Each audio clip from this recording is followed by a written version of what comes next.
Assalamualaikum warahmatullahi wabarakatuh.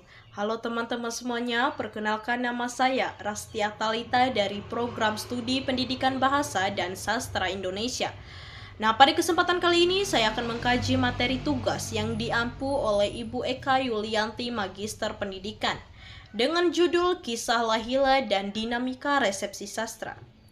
Kita akan menelusuri kisah rakyat asli wilayah Donggo, Bima Dompu, serta melihat bagaimana cerita ini terus dipahami dan diberi makna baru dari zaman ke zaman. Itulah inti dari resepsi sastra. Awal kisah dan harapan masyarakat. Alkisah, di tanah Donggo yang berupa pegunungan indah, hiduplah seorang gadis yang bernama Lahila. Ia dianugerahi kecantikan yang sangat luar biasa, serta budi pekerti yang sangat luhur. Dalam pandangan resepsi sastra, gambaran awal ini membentuk apa yang disebut cakrawala harapan. Masyarakat zaman dulu bagi warga Bima Dompu, sosok Lahila langsung mewakili cita-cita perempuan ideal, taat pada adat, berhati lembut, dan berbudi mulia, yang dalam budaya kita dikenal sebagai sifat mahu dan maci.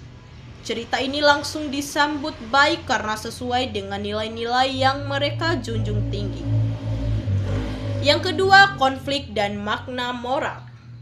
Kabar kebaikan dan keelokan Lahila terdengar di segenap penjuru. Banyak pemuda dan penguasa datang berbondong-bondong untuk meminangnya. Persaingan makin memanas hingga mengancam terjadinya pertumpahan darah di tanah Donggo. Lahila berada dalam dilema yang sangat berat. Menerima satu pinangan bisa memicu perang antar kelompok. Menolak semua dianggap menghina kekuasaan. Masyarakat zaman dulu menghadapi bagian ini sebagai pelajaran hidup. Perselisihan demi kepentingan pribadi sangat berbahaya. Mereka meresepsi kisah ini agar setiap orang belajar mengutamakan kedamaian bersama. Rasa empati yang muncul membuat cerita ini terus diingat dan disampaikan ulang dari mulut ke mulut. Nah, yang ketiga, penyelesaian kisah dan jejak nyata dalam budaya. Demi keselamatan semua orang dan menjaga kesucian dirinya dari paksaan, Lahila memilih jalan yang tegas. Ia berlari menuju puncak gunung dan berdoa dengan sungguh-sungguh kepada Yang Maha Kuasa. Seketika tubuhnya menyatu dengan alam. Ada versi yang menyebut ia berubah menjadi batu, ada pula yang menyebut ia hilang masuk ke dalam alam gaib. Resepsi masyarakat tidak berhenti sampai di situ. Kehilangan Lahila terwujud menjadi hal yang nyata dalam kehidupan budaya. Yang pertama, dari kesedihan mendalam itu lahirlah musik kalero, yang awalnya digunakan untuk mengiring ratapan dan upacara adat di Donggo.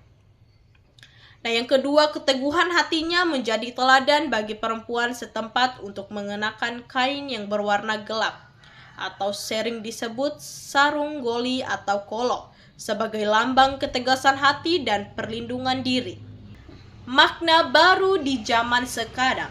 Di masa kini, kisah Lahila mengalami penafsiran ulang.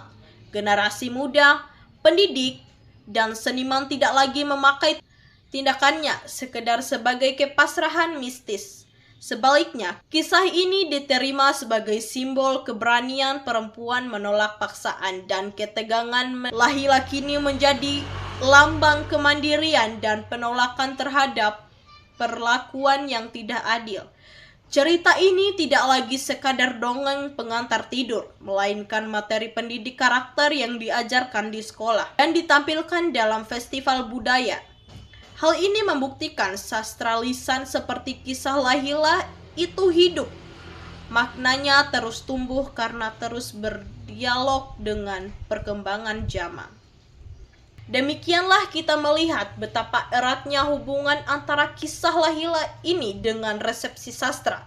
Cerita rakyat bukan sekedar catatan masa lalu, melainkan warisan yang terus kita beri makna sesuai kebutuhan dan nilai-nilai kehidupan kita sendiri.